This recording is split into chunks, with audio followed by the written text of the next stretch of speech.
On this episode, we talk with a young woman that I have dubbed Positive K. Now, some people, and by that I mean people my age, know Positive K as a rapper with his 1992 hit, I Got a Man. This is not that Positive K. Kristen might be one of the most positive and authentic people I have ever met. Admittedly, she makes it her mission to affect everyone she comes in contact with in a positive way. As Muhammad Ali once said, your service to others is the rent you pay for your room here on earth. And she embodies every word of this. Born to be a teacher, she made the tough decision to switch careers, but still didn't stop helping other humans in the best way she knows how, by being authentic and giving a shit. We also talk about how everyone should try to date a guy with a beard and give him a chance. Let's jump in.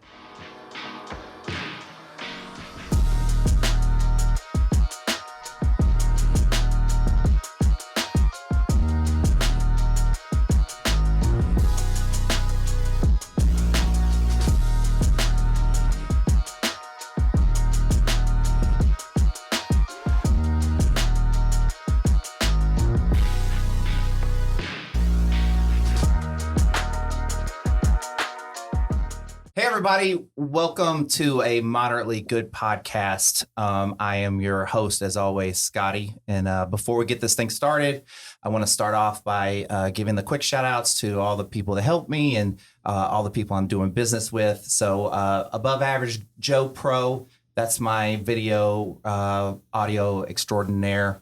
My guy Hunter at youngoctober.com. Really cool clothing line. Be sure to check it out. My guy Mo that started the Go Bubble app, and that's where you can get a car detailing service like right to your home. So you can just sit on your couch and not do anything and get somebody to detail your car. It's awesome. And with I know you've been waiting, and so the wait is over.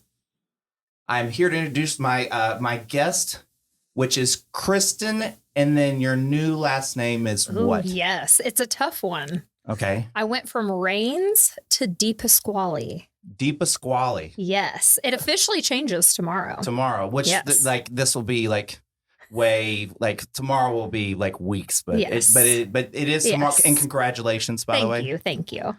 So, first thing I wanted to ask is, your husband has a beard. He does. Okay. I've never seen him without a beard, actually. Ever?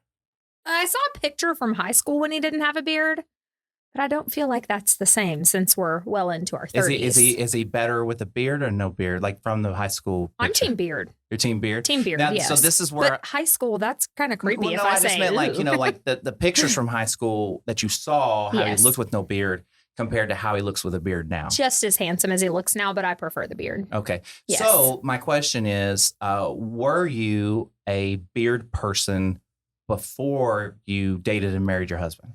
Ooh, that's a good question. I am thinking back on many, many relationships prior to him, and I don't think I've ever dated anybody with a beard. Was it ever, because for some people, like a beard is it's like a no-go Well, it's either a no-go or it's like a deal breaker if you don't have one. or whatever, right? So I guess the better answer to that would be I've always been attracted to beards. Mhm. I had just never dated anybody with one. Not that I wasn't attracted to the people I dated, but they just happened to not have beards. But I like beards. I'm a fan of beards. It's kind of, it's weird, I dated a girl that was heavily tattooed. Mm-hmm.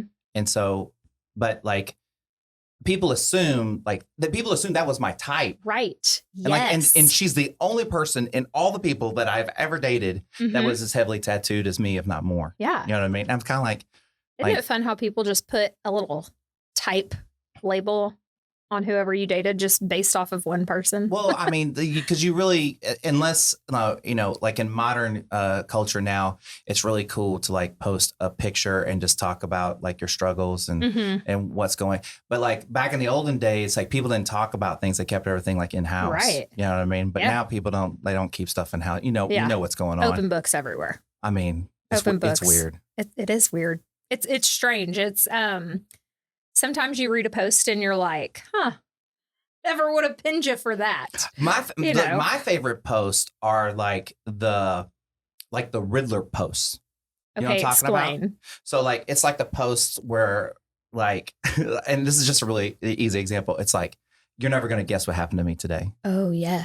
I'm like, am I Batman? Like, talk to me, Riddler. What? I call those cryptic posts. Oh, cryptic posts. Where it's like something big is coming, but I can't quite tell you yet. And it's like, okay, what network marketing company did you join or whatever? Where you just kind of assume. Well, or just like the blatant ones, like I don't know, like grouping all one group into the same, like going like, oh, all guys do blank, or all girls do, or like, or all conservatives, or all liberals, or whatever. And part Yes. of what like I've been trying to do with like the podcast is show like what cool friends I have, but B, thank you. But B, show that like the majority of people that I'm around aren't really extreme one way or the other. No, everybody's like pretty like it's cool, a middle ground, cool and normal. Yeah, you know what I mean. It's and even if they do have strong opinions in one facet of their life, for example, it doesn't make. Here's my theory.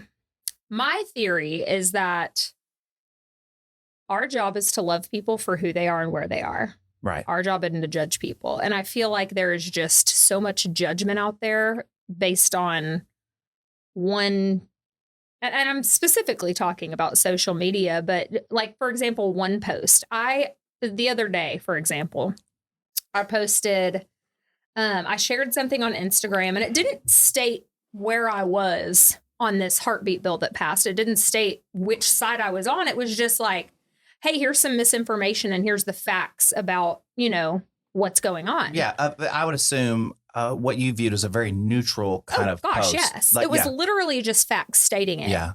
And I got so much hate for it. Like, you're ridiculous. This is laughable. Do your research. And I'm like, did you even read it? Did you make like a story post or like a post? It was a story post. So I reshared to my story, and then somebody even blocked me because of it. And I'm like, you clearly didn't read it because you don't even know my stance on it. Do you know what my favorite thing to do with that kind of, I don't do that kind of stuff very often, but like every once in a while, like I'll post something that I guess is just controversial enough that somebody's I just like them all.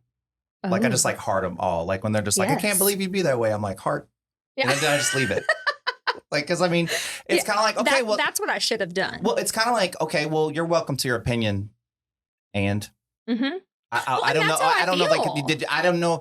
I wasn't going to get in an argument about my opinion. So true. And I actually genuinely feel like you are entitled to your opinion, but that doesn't make my opinion wrong because it's not the same as yours. Yeah. And I think that's where the disconnect is right now. Well, if you, and this is just, if you look the way that media's worked, it's worked in the way of like giving opinions and making them state as facts. Mm-hmm. So then what would you expect everyone to do with that information? They're going to state them as facts because they heard them stated as facts. Mm-hmm. You know what I mean? So like, it's not out of the realm of possibility that these are just all opinions. Right. Right. Absolutely. So, I mean, it's just, it's interesting, and we kind of got off on a tangent there, but no. But yes, life in the middle is grand, and you don't have to have such strong feelings.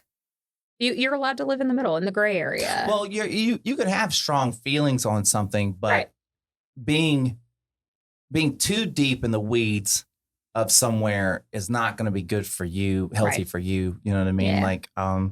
Like I feel differently now about like everything that has happened in Afghanistan because I have a daughter. Right. So I feel differently about that now. I'm not yelling at the mountaintops about it, but I do like feel differently. Right. You know what I mean? Yes. But I also know that's just my opinion. Mm-hmm. So, And it's okay. The thing that I respect about you though, and the majority of my friends, is that you respect that other people are allowed to have a different opinion. I mean, like, why? Like, what? Why are we arguing about that? I try not. I don't argue my opinion anymore. I'm the same way. Like, if I have an opinion, I'm just going to give it to you. Yeah.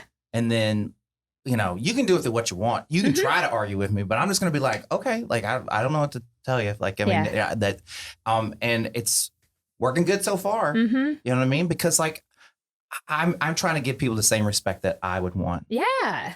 You know And what I mean? that's at the end of the day, the bottom line is that's all we really need to be doing is respecting each other. Well, you said in the very beginning, right when we started this, you said basically kind of about like just like loving people, Mhm. respecting people. And we've talked a lot about like religion. Yeah. I mean, and it really like, you know, disagree if you want, but like, Mhm. this is my opinion. There you go. Here we go. But like, you know, like that's just like, that's what we were asked to do. Right. That's what we're asked to do. Mhm. Right. Our job isn't to judge people, Right. actually. Like your job is actually like to try to love them harder Mhm. when they're being judged or in that difficult situation. Like it's not going to help at all for you to be like, well, let me pile on. Yeah. Let me tell you how disappointed in you I am. Right. You know what I mean? That's not going to help anybody. Yeah. Well, and especially when it's an opinion. It's like, because that's all it is an opinion. Well, so talk a little bit about, I have a question. And so talk a little bit about what you do. Like, Okay. So just really quickly. Like for a living? Yeah. Okay. Because I know, but I mean, just yes. Well, I mean, it's kind of a new career for me. I was a teacher prior to this, Yes. but left teaching in the nick of time. Cannot imagine teaching in a pandemic. Thank you to all the teachers out there. Holy crap. But now I'm in new home sales. So it's kind of it's similar to real estate. Right. However, I do not have a real estate license. Right. I work for one specific builder. I work in sales. I just happen to sell their houses. So like has this like the last, like, I don't know how many months, it's been nuts, huh? Insane. Absolutely insane. I actually work for a new builder as of December. Oh my gosh, it's almost been a year. That's insane. But I started working for a new builder in December and sold out of my community in March. And so what'd you do? Yeah, great question. Managed backlog. Lots of backlog management. So I had about 40 something people under contract for homes. That has cut about in half now. So I have about 20 people, 24 to be exact, under contract for homes. And it was just managing backlog, updating them weekly on where their home was, like which phase of construction it was in. And a lot of just, I mean, people are, it's interesting the homeowners that we're getting right now, because a lot of people are scared to buy, but they're also scared not to buy. Just with the way the market is. It's like, I need a home, but is this inflated? Is this a bad purchase? I mean, there's just a lot of questions. So a lot of it is talking people off the ledge and, you know, just being honest with them, but also, you know, really discovering the reason behind why they're looking for a home in the first place. I would assume that, like, hang on, I'm going to make sure my phone is off. Yeah, you can. Boom. Okay. I would assume that, like, kind of as you're talking about this, that you've had to do a lot more, like customer service would maybe be the word, right? Absolutely. Like, just like you're trying to make people feel comfortable and like, and like you said, like keep them updated. And there was a lot more customer interaction. Yeah. And I would say a lot of it is stuff I was already doing just because I would give an update every single week to everybody prior to this, but almost being overly responsive to them and very proactive about questions that I think they might have. For example, when you're putting stucco on a home, the stucco goes on really dark. And if somebody drives by their house the day that somebody's putting on stucco, they freak out thinking their house is going to be this dirty brown looking color. And so just being proactive and being like, hey, I just want to give you a heads up when the stucco first goes on. It's really, you know, just kind of being proactive and I would say that's anticipating. It's really good communication. Absolutely. I mean, Like honestly, you're like over communicating everything, right? over communicating. Yeah. Yes. And one thing that was really cool. So Nick and I got married in July. When I was sold out of my community, I would go in, do what I needed to do. But I also had a lot of free time to spend with Nick while we were engaged. And like I got some weekends off. Like right now I work weekends because that's when people come into the model homes and are able to come to appointments. And so that is something that is kind of difficult for a relationship when you never have a day off together. Yeah. But so that was really nice that I was able to do that. Now I opened a new community. So So you're Back busy. to selling. Back to busyness. Is it the same right now? Because it's a little bit later now. So like, is it selling the same right now? Yes. So it's still like gangbusters out there. Wow. It's wild. I mean, currently we're appointment only and we have a wait list of a couple hundred people. So it's wild. I haven't had an appointment yet that has not signed a contract for my new community. So I mean, they're buying. They're buying. Yes. Wow. It's wild. It's wild. Well, I mean, like this house, it went up significantly. Like, you know, and so like I'm thinking of, okay, well, how could I move this into something else? Yeah. Like, or how can I, you know, leverage this into something else? Capitalize it. Yeah. Right. Yeah. I mean, you know what I mean? Because we made money just living here. Yeah. Seriously. So Nick and I signed a contract for the home that we live in now. We closed in April. We signed a contract last July for it to be built. Oh, wow. So the base price, just to kind of give you an idea, the base price for that house when we signed our contract was, I believe, $257, something like that was the base price. That's not what we paid for it because obviously we put some upgrades into it, whatever. But the current base price for that house is $424. Holy crap. It's insane. That's awesome, though. I mean, it feels good. Yeah. I'm not mad about it. Yeah, I'm not mad about it. But at the same time, I'm like, ooh. And nobody really could have predicted. I mean, maybe people predicted it. I you know. I mean, obviously, I knew that, like, just from being in the industry, lumber prices were rising and, you know, materials are, you know, very high in demand, that kind of stuff. But the prices of homes going up this much with the inventory that low, no. Yeah. No idea. Yeah. It was crazy. It still is, honestly. So how is married life so far? It's great. Yeah. Yes. But how long did y'all date before? Before we got engaged, we only dated about 4.5 months. I mean, I'm convinced that the time really doesn't matter. I agree. I mean, it helps on some level, but like, there's plenty of people that date short period of times that stay married forever. And there's people that, you know, date for years, get married and then get divorced. Exactly. Quick. So like, time is really irrelevant. However, I always had an idea in my head of what it would look like, you know, whenever I met the one. Right.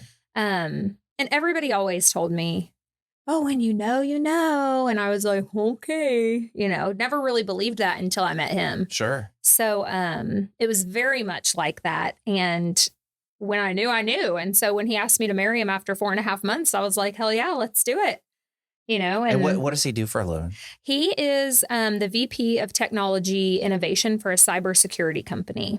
Okay. So like, so he's a professional hacker. He's Tom Cruise in Minority Report, like that. Yes. I don't remember what Tom Cruise did. I'm kidding. I honestly don't know either. But basically, he gets paid to legally hack companies and see where their flaws are in their security. That's pretty cool. Is how I understand it. He loves his job. Yeah. He loves it. He also is. Does he can he break into your phone without you knowing or something? Totally. Oh, absolutely. He could.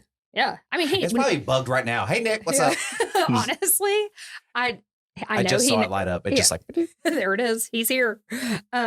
He never would. No, but, I know. Yeah. I mean, I don't think I don't think you would marry somebody that would felt like was like hacking your phone. Exactly. You know? Exactly. That doesn't feel like the one. Yeah. Yeah. That does not feel safe. But he's also working actually on I'm going to be honest with you. I don't fully understand what he's working on. He just has a very technical brain and came up with this idea last year, got it patented. Wow. And is working on the prototype for this product or software, I guess it would be, that would basically make cryptocurrency transactions safe, is how I understand it. Okay. So that's big. That's big stuff. Yeah. I mean, he's been working on it for a while and talks to investors all the time. And I mean, he's working on it. I honestly don't fully understand it just because his brain works in a way that I don't. I mean, he's so smart. Yeah. Well, So smart. And I train a couple of people that are they're like developers and things like that. Mhm. And just like the things they talk about, I'm lost. Yeah. I mean, And I feel like I know things, but I don't know things. Yeah, Especially when you talk to them. Yeah. I mean, you try to pretend like you do, right? Yeah. Like, I'm just kind of like, oh yeah, like, but yeah, Yes. but I know I've done that before. Yeah. And honestly, the way that I just described that could be completely inaccurate. You know, I mean, there's a good chance, but I do know that it has to do currently with cryptocurrency. I was going to say crypto technology. That's how smart I am. And it would fall to maybe crypto technology. yeah, technically. We're just making up, like, these are our terms. Yes. Yeah. These are all my terms. Yeah. But I mean, he's so smart, but he's working on that and just kind of seeing where that goes. Is he into like nerdy stuff? Like, is he into like video games and stuff like that? I mean, he plays some video games, but honestly, I can't remember the last time I can. It was probably like 4 months ago, though, when I saw him play a video game. He doesn't often because he's so busy with work and this side thing he has going on. Yeah, he doesn't have time. Yeah, he doesn't have time right now, but he would love to. I only play video games when I have like an hour to kill, like maybe while Lucy's sleeping or something like that. Yeah. You know, it's like, I don't know. Yeah, and that's more like him, too. Yeah. He plays them, but it's not like I have to get my video time game in. Yeah. Or my video game time. What did I say? Video time game in. Video time game. I don't know what you said. Makes It's sense. something like that.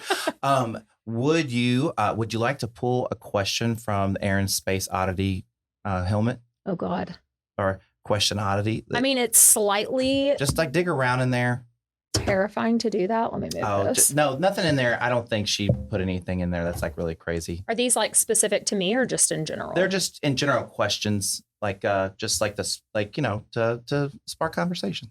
Ooh, okay. What book has influenced you greatly? How so? There you go. Actually, I really like this question. So, So just so you know, like Yes. the last, like, I don't know how many podcasts recorded, somehow a book comes up. really? Yeah. And so here's my, again, Boom suckers. unofficial book club recommendation. There you go. All right. So what do you got? Mine is also a movie, and it's a pretty popular movie, but Hope Floats.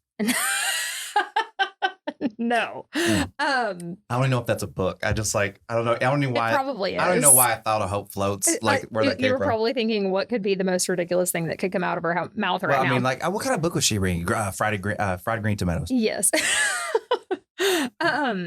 By the way, I'm a big fan of always reading a book before the movie or before seeing the movie. And when you say read, like you read it, Oh, right? I read it. Okay, because like I cover to have cover. trouble reading, so I do a lot of audible. Like, Oh, yeah. Yeah, but I mean, Yeah, like I'll sit down and I like paperback books. I don't like hardcover.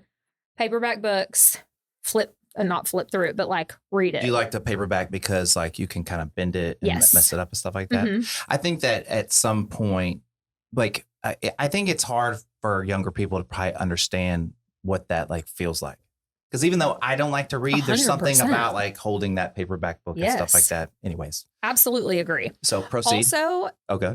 to be fair, I kind of have two favorite books, and they kind of go along with the same theme. We can do these. We can have 3 books. It's not Well, you just one of them is a children's book because I was a teacher, and it's the book I used to read my kids to kind of help them understand that this is important. okay. But the one I read as an adult that kind of like solidified it for me is The Help. Okay. So, you is smart, you is kind, you is important. That's how they say it in the Right. movie. I mean, the book too. But for me, I feel like it is kind of my life mission to make every person that I come in contact with feel important, and go out of my way to make sure that they feel that way. And so, why?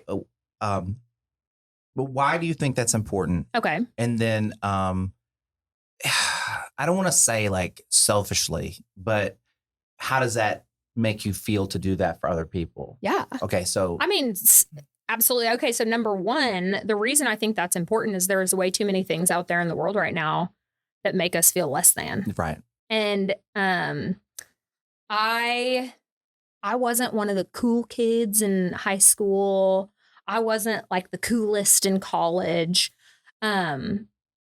but I always had somebody in my life that made me feel important. And Who was that for you? Different people at Like, different so, like, times of my friends life. and things like that. I didn't know if like, because like you have your. I mean, your, aside from family. yeah, I was like, both your parents still alive, right? Both my parents And are you have still a alive and one wonderful. sister? 2 sisters and a brother. Okay, so like, so I didn't know if it was like maybe your brother or something like that. Anyways, go ahead. I mean, always family. And I have a huge family. My mom's one of 8 kids. My dad's one of 5 kids. I'm close with all my cousins. Like, we're just a super tight knit family. But outside of that, because family is family. Yeah. You want to feel important outside of family. And Sure. I realized that, like, I was lucky enough to always have somebody like that. But there's people out there that, you know, are committing suicide and doing like terrible things. And it's probably because they feel like there's not somebody there for them. Right. And so the reason I try to be is because I want to be that person that gives a shit, you know, that cares. And I would assume, like, tell me if this like speaks to you, like,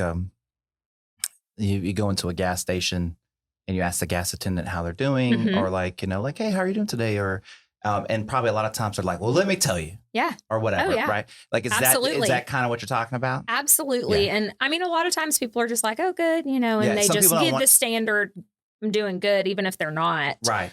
But You can't make them No. talk. and I'm not going to force anybody Right. to So if you're they just don't kind of want like, to. I always Yeah. kind of, a lot of times I'll just try to like crack just like a dumb joke. Yeah. And if they kind of engage, then I Mhm. might say, well, how's it going? And if they don't, I'm just like, okay, well, Well, good talk. either they don't think Call I'm me. funny or not a good Yeah. day. Call me later. We'll Yeah, talk yeah. about that. Yes, totally agree with that. And I think actually genuinely caring is really the driving point there, is not just asking to make it a habit, but actually caring. And if they do want to talk, stop and talk. Right.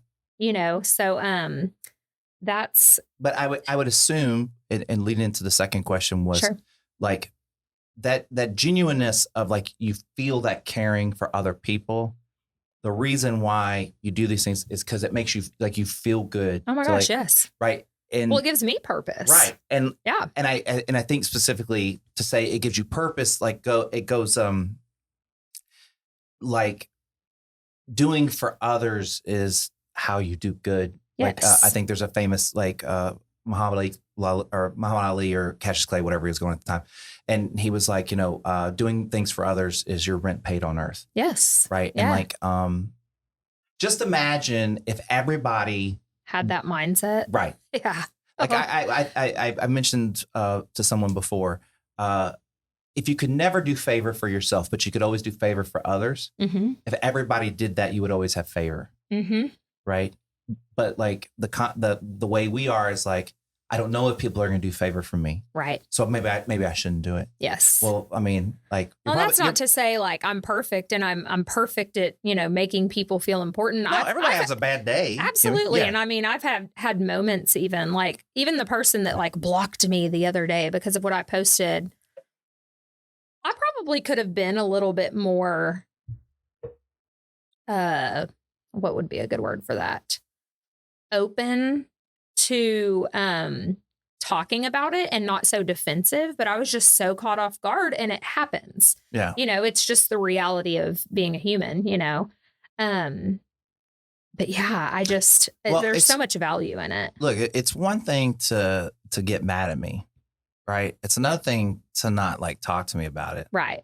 You know what I mean? Like, and I can't make you talk to me. Mhm. So like when you said like, you know, they blocked you, in my view, like that says more about them than it does about you. Right. Well, that, and it's like I've I said don't- that and- a couple times, so maybe it's actually bothering me. Well, when it no, shouldn't. because I think But like, that's rejection why. rejection in any form Right. bothers humans. Yes. You know, I mean, like life is about like being okay with being rejected Right. because it's going to happen Absolutely. at some point. Multiple times. Yeah. Probably more times than you want, Right. but it's going to happen. And so you have to kind of go, well, like, how do I want to get rejected? Right. Do I want to get rejected being myself and being Mhm. genuine? Or do I want to get rejected not being the person that I really am And that I want to be. and that I want to be, and Yeah. then feeling bad about it because not only did I get rejected, but like I was trying to pretend to be this person, then I get rejected, and then I Right. got rejected anyway. It's so funny you say that, because so I posted, gosh, I'm just all about the social media today, apparently, but I posted this picture of Nick and I. It's a snapshot in time. It doesn't say anything about. So true. But I posted this picture of Nick and I at our wedding, and we're just I don't know if you saw it or not, but we're just making stupid faces on the altar. And I said, so glad I finally found my goofball. Sure, yeah. Single people, don't settle. It's not worth it. Wait until you find the person that accepts you, fully for who you are, whatever. And I actually got a really interesting message. And it was a girl that I went to college with. And she said, do you find it difficult to accept the acceptance that you're given when you're being fully yourself? Okay. Say that just to make sure that I got it. Mm-hmm. Say it one more time. Honestly, I had to read the message a couple times because I was like, So she was asking, do you have trouble accepting somebody accepting who you are, basically? Do I have trouble accepting someone accepting who you are? So she was asking, do you, Kristen, have trouble accepting the fact that Nick just accepts you for who you are, period? Okay. And so what'd you say? And I said, I had a follow-up question because I was like, I want to be sure that I understand what you're asking. And I just said, do you mean was it hard for me to fully be myself without any judgment? Without fear or judgment. Yeah. Yes. Or the fear of rejection or judgment. Yes. Right. Yes. And that was the gist of what I said. And she was like, yes, that's what I'm asking. And I said, well, girl, this is going to be a long response and I'm at the gym. I'll message you later.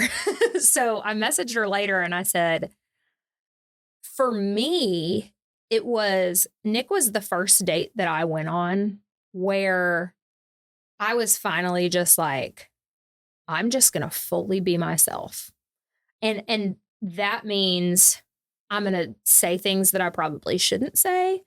I'm going to say things that I never would normally say on a first date. Because I always went into a dating scenario as I want to be the best version, but not of me. It was like the best version of who I thought they wanted me to be. Most people that go on first dates are meeting that person's representative. Absolutely. Like, this is my representative. Mm-hmm. Yes. Right. And that's how I felt. Right.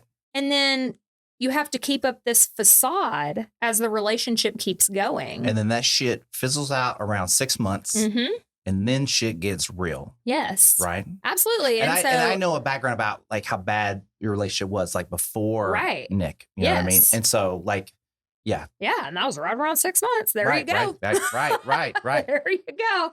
But I said, with Nick, I had no issue accepting it because I knew who he was falling in love with was me.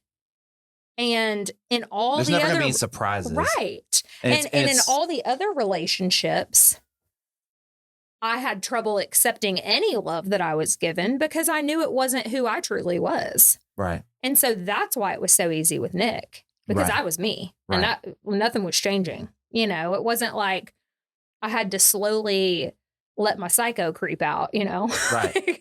Not really. But, it was me from the beginning, and I'm still the same person to this day.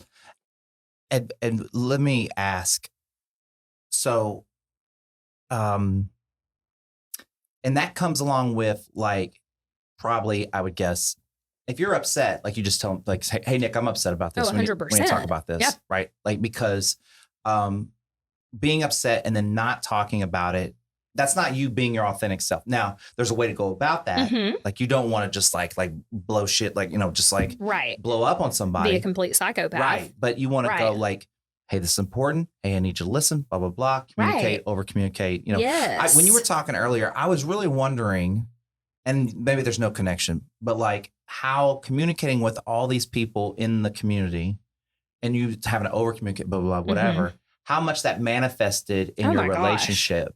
Absolutely. Because you probably saw a lot of really good results from being straightforward and honest mm-hmm. and getting ahead of shit and communicating with the people and the property, the buying of houses, right? So you were like, well, why can't I just apply this to Well, and Nick? especially with tough conversations. Right. Like that's really where I think communication is most important, is in those crucial conversations that you have to have. Do you know who the group New Edition is? No. Okay, forget it. I knew I was too old. I knew that was too Is old. that a song or something? No, New Edition. Okay, really quickly, sidebar. New Edition, for people that don't know, was one of the first boy groups. Had Bobby Brown in it, Oh, okay. Johnny Gill. It was like a Boys to Men before Boys to Okay. Men, right? Got it. And they had a song called "Can You Stand the Rain?" And the concept of the song was, it's like everybody likes sunny days, Mm-hmm. but when it starts raining, Right. then what you gonna do, Mm-hmm. right? Anyways, so I digress. Go ahead. So that's where that came from. Yeah. Got it. No, but Yes. yeah, you gotta like That's when easy it's conversations are easy. Right. Like, what do you want for dinner? It can be a complicated conversation. Right. It shouldn't be. It shouldn't have to be. But when it's something more, important, it is. You have to have a certain way that you communicate with that person for them to feel safe to actually express what they're thinking and their viewpoint of it. Yeah, And- like if every time they express a viewpoint that isn't yours and you blow up on them, why would they ever they'll do that? never communicate with you again. And I didn't realize that I did that until like after my divorce, and kind of processing that, like just how much I really wasn't listening. Like I thought I was like this amazing listener. I really Mhm. wasn't listening. I didn't listen. you were listening to respond. Well, this is what I think people, in my opinion, Mm-hmm. this is what people do. I'm guilty of it. And I feel like that. I feel like at some point everybody's guilty of it. Somebody will start talking. At some point they say something you don't like, or maybe you're already tuning them out.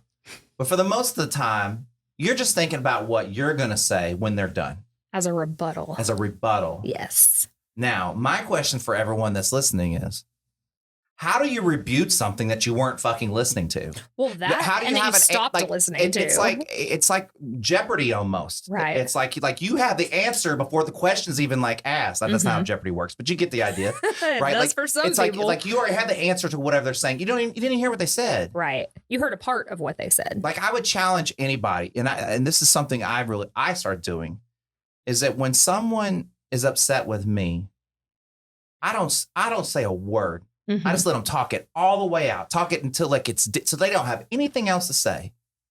And then I just go, okay, well, I'm going to process that. And then we'll come back and we'll talk about it. It's a lot of information to take in. And it, and it just gives it time to like Right. simmer a little bit and Well, cool down. I Because found, go ahead. I'm no, sorry. no, but I totally derailed that, but go ahead. No, you're fine. I was going to say, for me, I've found in argumentative situations or confrontational or disagreements or whatever that I get super defensive.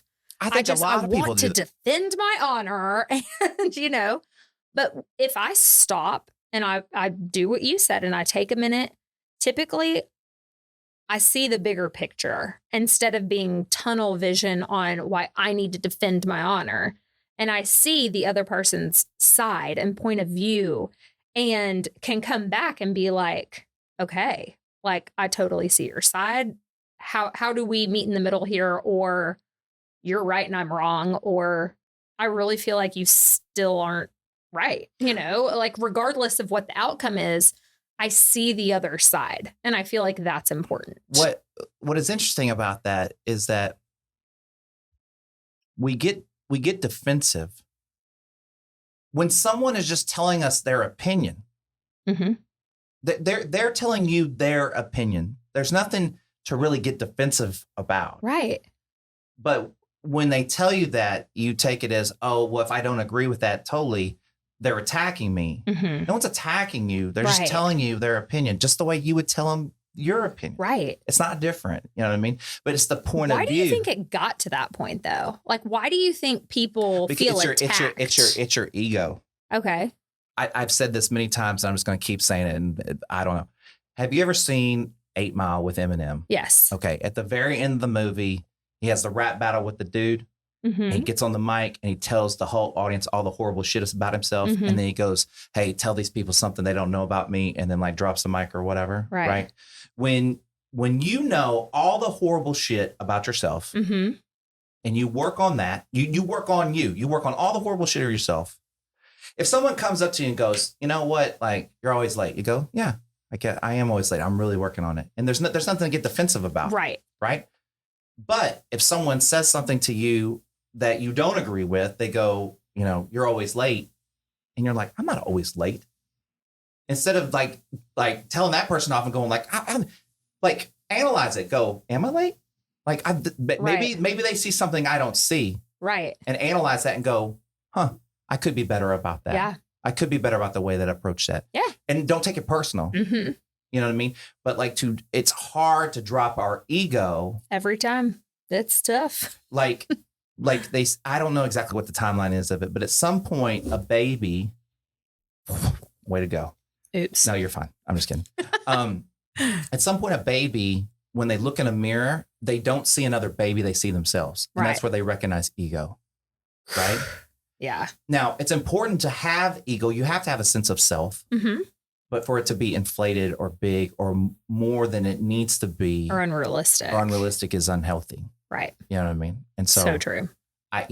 That's really where I feel like that's why we get defensive. It's like, like, okay, so you're on social media and you make some post. Mm-hmm. Okay. And we'll say you're pushing boundaries or you're not pushing boundaries. Let's say like you're pushing an issue or not pushing an issue. Like, what do you think? Everybody's just going to agree with you? Right. Like you opened yourself up for somebody to go, you're stupid or whatever. Yeah.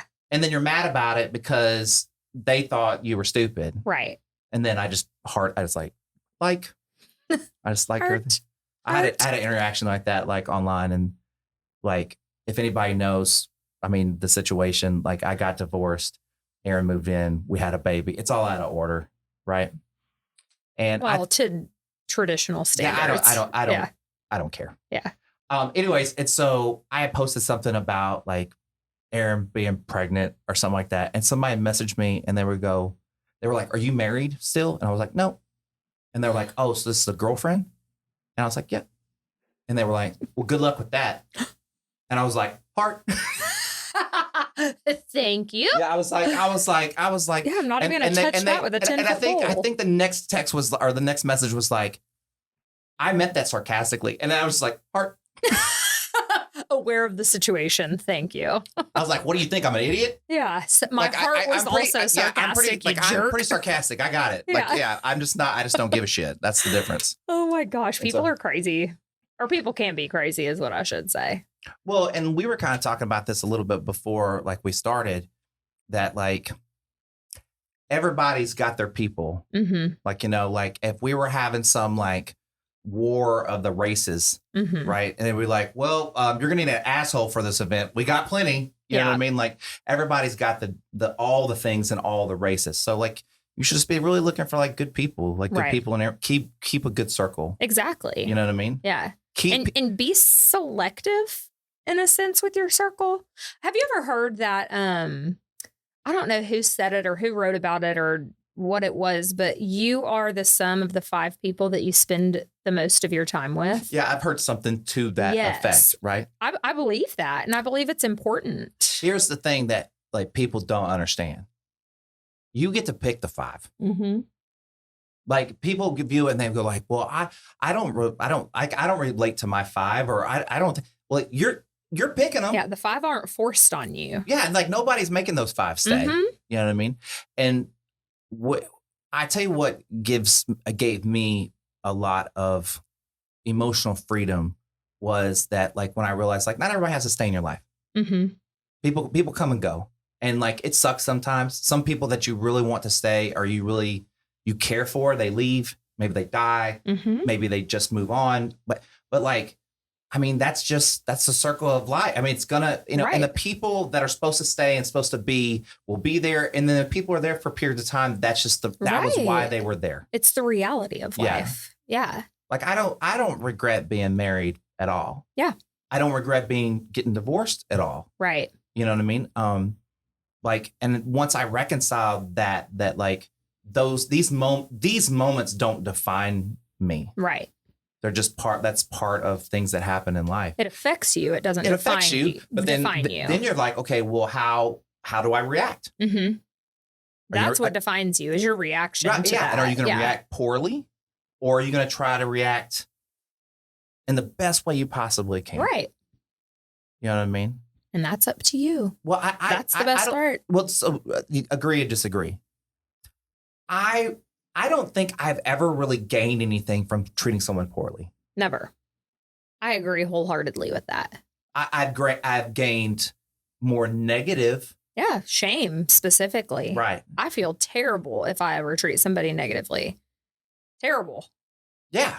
For a long time, not just for a second. Well, like, and that's something I had to do too, is like in those moments, like not be scared to just go and apologize. Mhm. Like just go like, hey, I'm really sorry. Like, like once again, like ego. But then if that person continues to be mad, I'm kind of like, well, I can't do anything about that. Like I did the best I could. Exactly. Like I Oh, it's so funny you say that. So I had a really good friend for a really long time from like college. I think we chatted about this a little bit. Yes. Okay. So anyways, go ahead. Yes. I won't say any names because that's just not cool. But yeah, she basically told me that I needed to be less of myself in order for us to be friends. And at first I was like, you know what, you're right. I do need to be, less friendly when I'm around you. And and once I said it out loud, I was like, what the hell am I doing? That is not okay for somebody to just tell you how you need to be around them because it makes them feel less than. My purpose in life is never to make somebody feel that way, but that doesn't mean I need to be less of me because it makes them feel that way.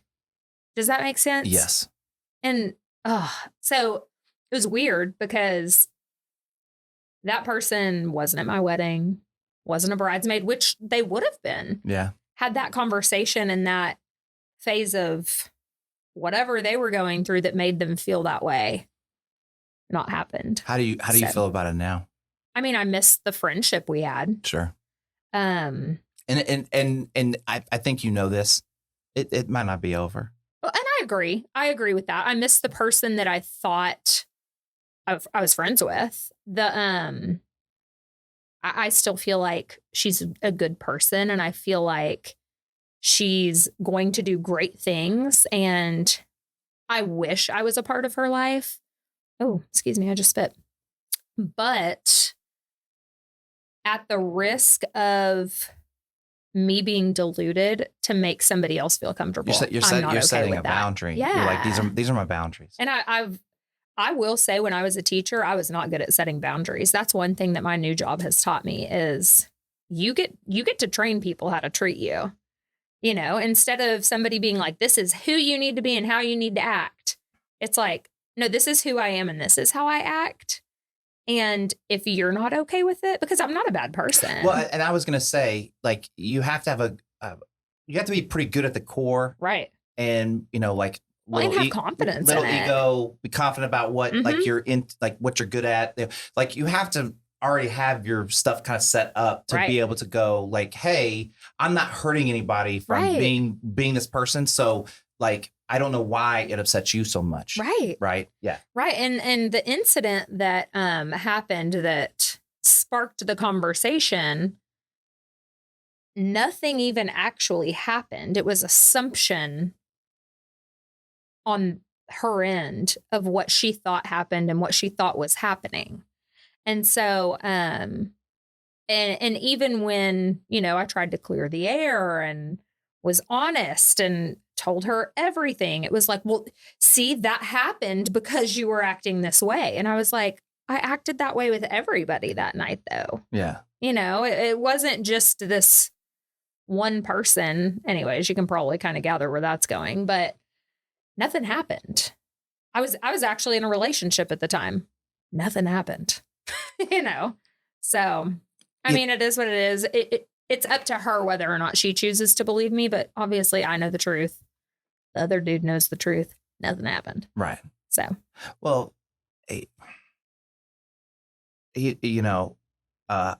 I've had people say things like, man, like, you're like way too positive. And like, I hate when people say that shit to me. But do you know what's funny though? Let me back this up a little bit, because I used to be the person that hated the people that were too positive. Yeah. Like I hated those people too.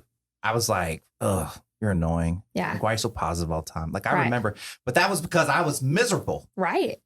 So like, of course, like, you know, Yeah. so then once you get happy, you're like, oh, well, this is cool. Yeah. Like, I like this. This is way better. This is way better. You know what I mean? And like, I think, and I've said this before, it's like, it's a free fall of sorts. You have to really kind of trust the process Mm-hmm. of like, hey, by doing all these good things for people and really trying to be positive, like it comes back. It really does. And like the first time a hiccup happens, you're kind of like, see, Mhm. like, see, I'm positive, but like, it's kind of like, well, like, I didn't say bad shit's not going to happen. Right. I'm just saying change your attitude around bad things that happen. Right. It's so funny. Like when Nick and I first met, I don't want to say he made fun of me because he didn't make fun of me, but he pointed out, he was like, you're the most positive person I've ever met. And I was like, what do you mean? And he goes, you could have 4 flat tires on your car and you would say, because I always say this, well, the good news is,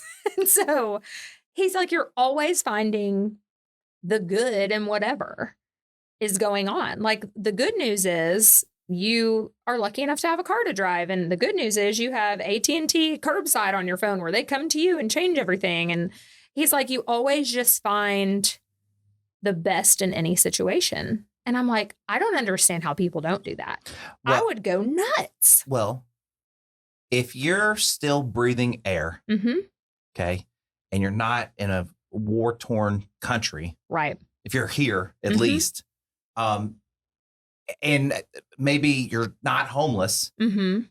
I mean, you're already just lucky as shit. Like But- you're super lucky. Like, But even if you are one of those things, somebody always has it worse than you. sure, Always. Somebody Yeah. always has it better too. Right. I mean, it goes both ways, right. but you're going to be okay.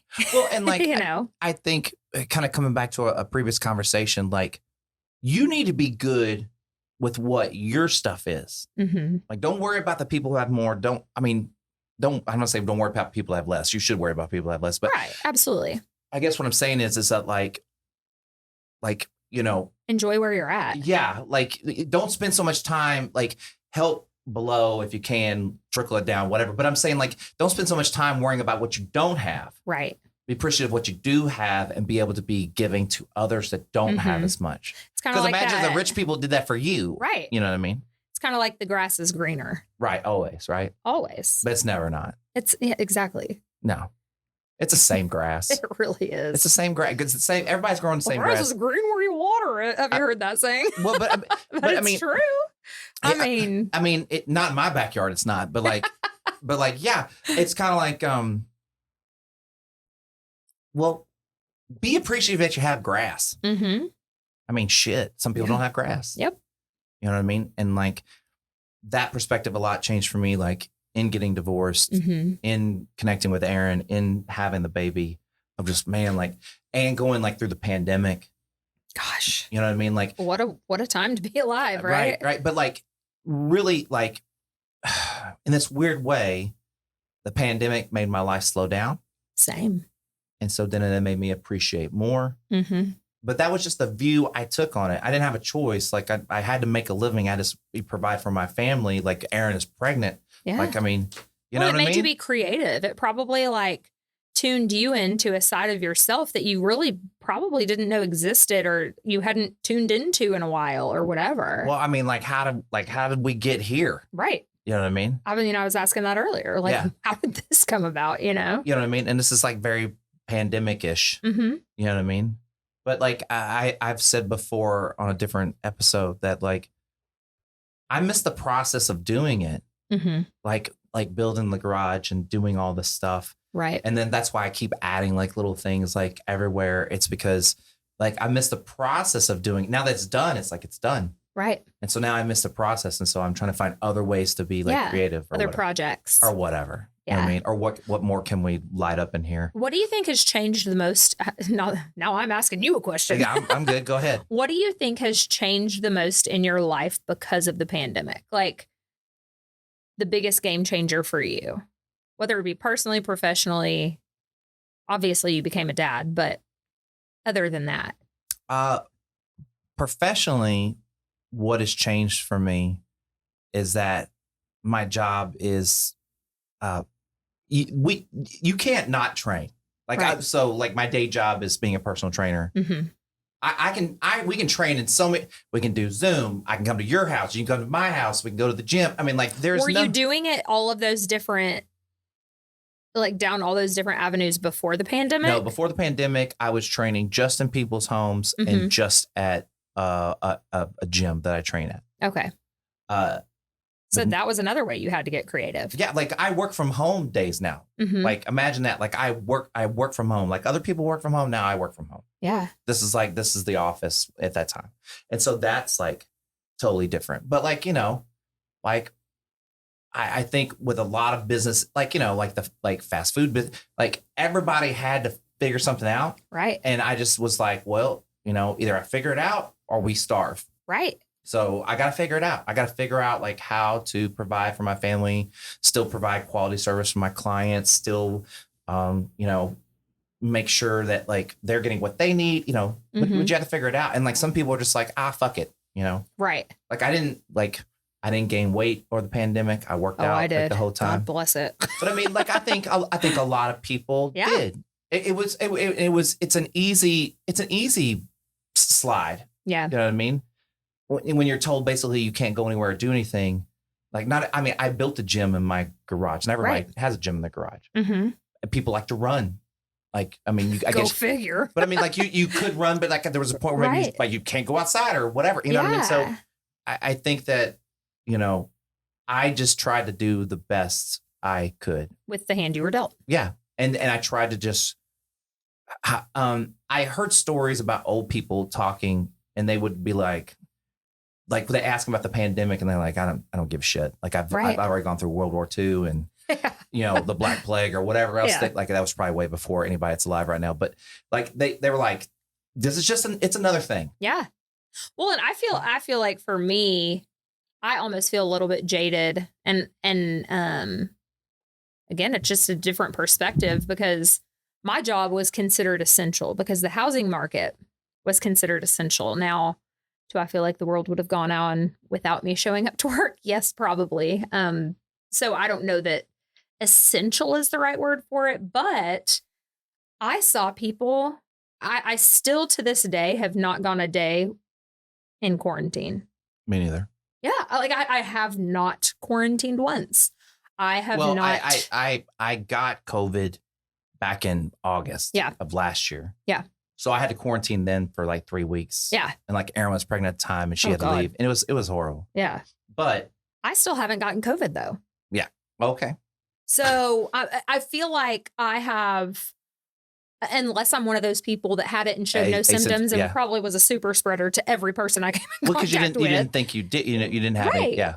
And so, and because I was essential, I had to go to work and, all the things, but it just gave me a different perspective because I never got it. I came in contact with so many people in the housing industry. I mean, dozens of people a week. Right. And never once did I even run a fever. Did I have a sniffle? I think that people that had to continue to work, like, like you, me, people that work at HEB, like restaurant, like they have a completely different perspective on this whole thing because they had to be out there. And so. And not that I feel like other people are wrong. No, I mean. But I don't feel as understood as I do. I understand their perspective, but they don't really understand mine. Yeah, I but guess that's back to what we're talking about, exactly. like ego, right? Like I exactly. I'll explain to you what I know. I'm not going to argue my opinion. We can talk about it, but like I'm not going to. But I've said it so many times. 2019 was the worst year ever. 2020 has been so freaking awesome, or was so freaking awesome for me. It was the best year of my life. Well, I mean, I would say. Well, I mean, it was pretty decent for me too. Yeah. But I would bet to say that's just like that's a perspective that you took on it. You know what I mean? Like and kind of like as 2019 closes and 2020 opens up and things start to change, you start appreciating more about the crap that happened the year before. And so Right. it just changed your perspective. And Right, like, definitely. Well, and I had a crap year the year before. So it kind of yeah, started off like this is a new year. This is going to be a great year. And starting in January, making that commitment to myself, you know? right. And so, yeah, I just kept with that mindset. Now, I would be lying if I said at first I wasn't scared and Sure. freaking out back when we still didn't know much about COVID and all of that. But again, as things progressed, it was pretty damn good year. Well, like I don't know what qualifies as like successful, but for me, like being able to kind of do this and work from home and be it, during the pandemic, we were home a lot. So I was home with the baby a lot, time when I wouldn't be home. Right.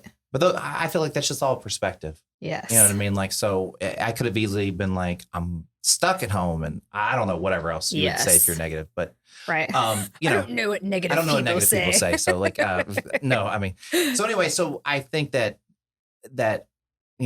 it really was a choice of perspective and you had a choice and like, Right. And it's not too late. You can always, one of my favorite sayings is the best time to plant a tree is 20 years ago. And the second best time is right now. Exactly. Like, So, oh gosh, the craziest thing happened. So I started teaching kindergarten in 2008 and those kids graduated high school this year. wow. Make you feel old. Yeah. And well, ask me how fast this year's going with this. God, I bet. Yeah. But in 2008, we were the first kindergarten class of that school. So we opened up that school that year. Oh, wow. And so before their graduation, they all came back to the elementary school. All the teachers from that year came back. Even us that aren't teachers anymore went back and got to see those kids from that year. And the piece of advice that I gave them is you are never too old to change your life. You're never too old to, change the path of your life, the trajectory of your life. You just have to make the decision and go for it. And I think that, correct me if I'm wrong. Excuse me. People, I don't want to say they think somebody else is in control of their life in the sense of like everything's happening to them. Right. But like, I would assume that you view it as everything's happening for you. Yeah. Right. Oh, absolutely. That's your perspective. Is Yes. it not that anything's happening to you? Yeah. Everything's happening for you. Well, and I feel like I agree with that, but I also feel like, and I'm speaking because this is how I felt. Sometimes you get into such a consistent pattern that you forget that you can change things. I got comfortable in teaching and don't get me wrong. I loved teaching. I loved the kids. I miss them every day. Sometimes I miss teaching. Sometimes. Actually, I do miss teaching. I don't miss the politics of teaching. That's what was really kind of the nail in the coffin for me. But and teachers specifically, and again, I'm talking about myself, but I say teachers kind of as a general statement because I've seen it and had conversations with other teachers. They forget that they can do other things. Yeah. Like every single skill that you have can transfer into another career or life path or whatever. Right. Just because you're using those skills in this capacity doesn't mean that you can't use them somewhere else, Yeah. And like, I think if you feel like you need to change, within reason, like make that change. Like, right. Like if your whole family's depending on you, like think about it. But like, right. But like if you have the ability to make a change, like, I could have other jobs making more money, but I don't know if I would do any other job as well as the one I do right now. Right. So if the money that I make is well worth it. And never compromise your happiness for that. Right. And that's where I got to the point of, I was like, I am compromising my happiness. I've got to do something else. Right. I don't know what the hell I'm going to do. So I just started interviewing random places until I found something where I was like, wait, I actually want to work for you. Yeah. And they held a job for me. I actually got offered the job in April and they held it for me until June. Oh, that's awesome. Because I was like, I'm not leaving these kids. I'm not going to leave a bunch of kids. Well, you finished out your commitment. Right. That's what you signed up for. Exactly. Yeah. So. Really quickly, and speaking of things happening, to you or for you, the girl that blocked you just did you a favor. She did that for you. That wasn't to you. Oh, for sure. So you don't have to be defensive. You can just go ahead and let that go. Yeah. I need to let that go. Apparently, I didn't realize it bothered me until I started talking about it 4 different times. Hey, maybe just talking it out like helped or something like that. You know, you're my therapist over here. So that'll be $150, please. So the way I like to usually wrap this stuff up is I usually just ask my guests what they do to kind of like create moderation in their life, and meaning like how do they recharge, how do they balance their life, how do they not let like negative comment, like how do you go about letting that go, like how do you make this positive attitude that everybody doesn't like.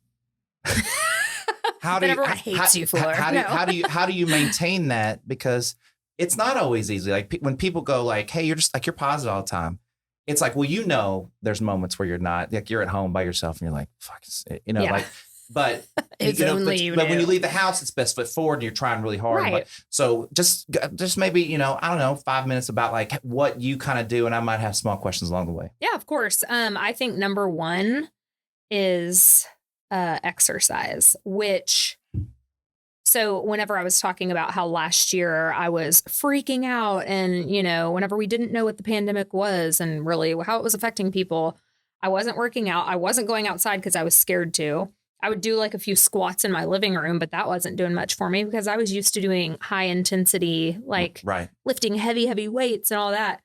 But I've finally gotten back into a routine. And so I think A, exercise is number one, but B, routine. Good sleep. Always get good sleep, which I have not gotten lately, but I'm working on it.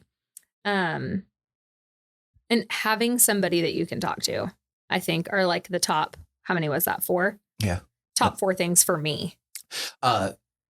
So we kind of touched on this earlier, but that do you genuinely feel like that you can talk to Nick kind of with no filter? Absolutely. Like, and it's reciprocated, I'm assuming. Oh yeah. And I would also assume that comes with like just not taking things real personal. Absolutely. Right. Like, yeah. So just like, I mean, I know my relationship, but I feel like that we're kind of on the same page about that. So just speak to that a little bit of how you approach like conversations, because in talking about like moderation and things like that, like arguments are the quickest way to fuck shit up. Absolutely. And so being good at them just makes stuff a whole bunch easier. Yeah. So just kind of like talk to like how y'all maybe approach like tough conversations and things. Yeah, that's a good question. It's really interesting to me that I can say Nick and I have never been in a fight. We have had plenty of tough conversations, but we have never raised our voices at each other. And I think the way that we approach tough conversations has a lot to do with that. So if we know, go ahead. I was going to say, I assume you have a lot of respect for him. That's number one. Yeah. And he has a lot of respect for you. Mm-hmm. Right. And it's very reciprocated. And he's respectful in his actions and his words. Okay. And so if we know a tough conversation is coming up, like if we have something we want to talk to the other person about, we started off by saying, this is a conversation that's coming from a place of love. Like I'm not mad at you, but we need to talk about this. Right. And just kind of preface it with that. And that way, it's like, oh. And right there. This is important. Right there. It'd be real easy for someone to start just down that personal road. Like that, you know what I mean? Like just let you go. It's almost like you could perceive that as, hey, this person that really loves you and is telling you that they love you wants to have a tough conversation, or you could think that person is being passive aggressive and sarcastic. Right. Like, and it all depends on your respect for that person. And why would the person that's trying to have this loving conversation with you do that? Mm-hmm. Like, exactly. Why would you? And why would you assume that? Right. You know exactly. What I mean? Well, and it could fuck up right there. Just like, but before it even started, it could already be messed up. So I think that's very important to point out, is that like when y'all talk to each other like that, once again, you don't take it personal. Right. and you recognize, hey, this person is coming to me with something because they want us to be successful, because they love me. Right. Not because like they want to tell me what a piece of shit I am. Right. And if you're a piece of shit, don't be mad about it. Right. Like if you did something bad. If you did something shitty. And I come to you and go, hey, I don't like what you did. Don't be defensive about it. I mean, we've had plenty of conversations where it's like, hey, you said you were going to do this and I trust your word and you didn't do it. Yeah. I got to depend on you. Yeah. And I'm not mad at you, but what happened? Right. Like where was the disconnect here? Because I was under the impression XYZ was going to happen and it didn't happen. How do we fix that? Right. You know, and it's not this, you did this and you did that and you said you were going to do this. It's never an argument. It's more of like a, hey, I love you and I trust you and I respect you enough to let you know that it's boundaries. I mean, it really is a lot of times is setting boundaries in your relationship.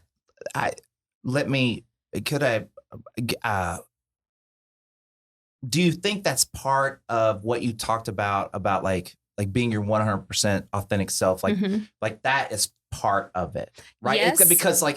Because letting stuff like blow, like not talking about things, let them build up and fester, and all those things that we do, right? Right.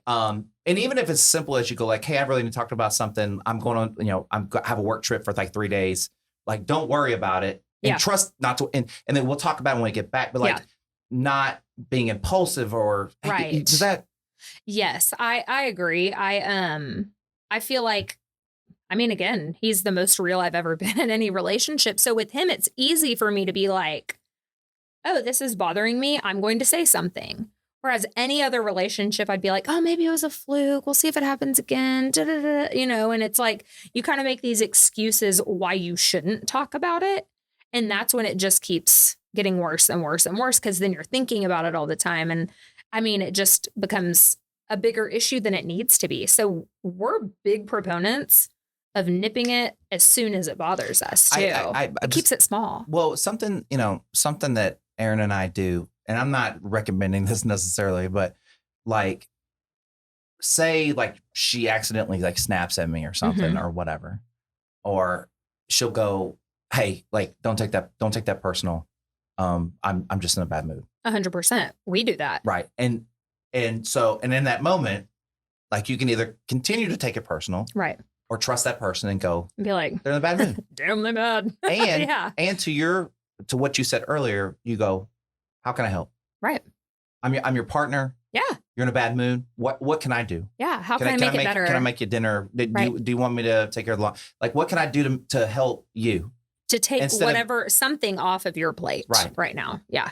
Oh, 100%. We had that conversation today. It's Aaron would go, it's teamwork. Yeah, it's true. But I mean, it's just communication. You know what I mean? It is. I have a friend who's married and she said, because I ask people because marriage is a big deal. Yeah, ask questions. Really is. Like ask questions of people divorced, married. Ask questions. So I asked one of my friends, I said, how do you and your husband approach confrontation? And she was like, oh, it's actually really fun. And I was like, fun? What the hell is she talking about? Confrontation is not fun. And she said, we have this stuffed elephant that we'll just put in a random spot.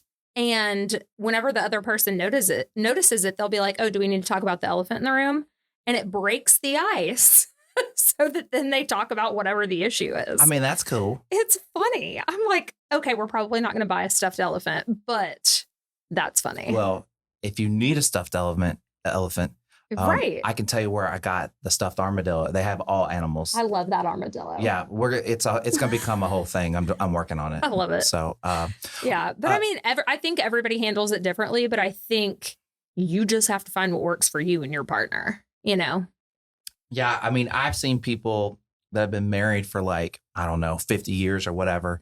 And they walk in the places and they're like, I hate the way you like park the car. I hate you. I can't. Yes. But or the couples that like roll their eyes at each other. But then like, stop. But I'm talking, not those ones. I'm talking about the ones. And then they're like, and then they start laughing. Yeah. Or they're just like, and then they walk and then you're like, are you mad? You're like, nah, she's annoying me right now or whatever it is. Like they just like, it's like they know their partner so well. And to your point, they're totally themselves. And it's not, they're like, how, if he wants to act like an asshole, it has nothing to do with me. Right. You know what I mean? And I think that, taking ownership for yourself in a relationship is the best thing you can do. You literally, the only thing you can change a relationship is yourself. The only thing you can change is you. Right. So sitting around trying to and like you said, when you said it a little bit differently, I think you said like you make people change to you, but right. When you kind of like set these boundaries and go, this is who I am, people mold to you, or they mold to those boundaries. Right. Just the way you train people how to treat you. Right. Yeah. Yes, is that what you said? Yeah, yes. Yeah. So, but it's not. It's training sounds so horrible. It does, but it's kind of that way. You go like this. Look, this is just what I'm cool with and what I'm not. Exactly. And be okay with that. Yes. And be okay with people not being okay with it. Right.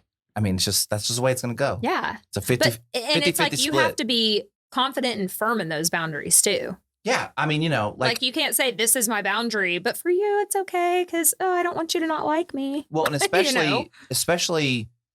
This sounds crazy, but like with your partner, but your partner should y'all should have already kind of discussed that. Right. Like I can tell you right now that Erin does not like when I leave the toilet seat up.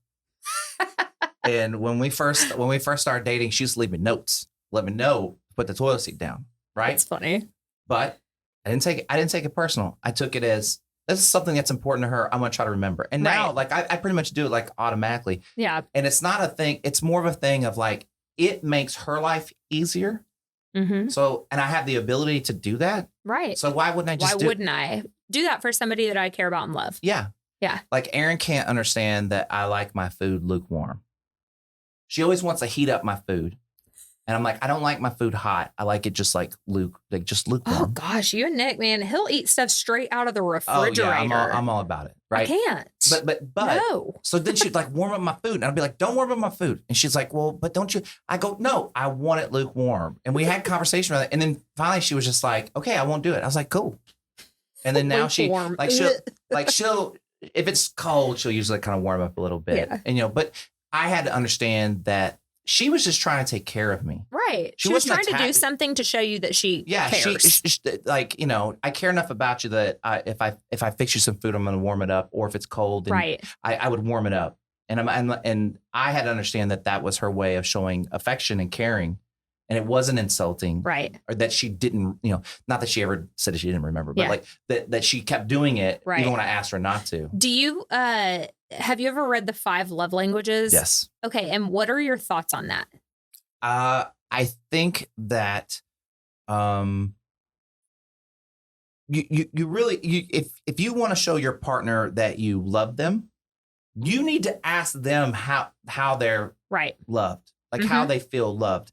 And it might not fall into a 5 love languages kind of thing. That's how I feel. Yeah. But it's this concept. There is some truth to it. Well, that's the concept of it. Right. Right. The concept of it is understanding what love language you grew up with. Right. And then is that the one you speak, or which one speaks most to you? Right. My mom was a gift giver and I'm a gift giver.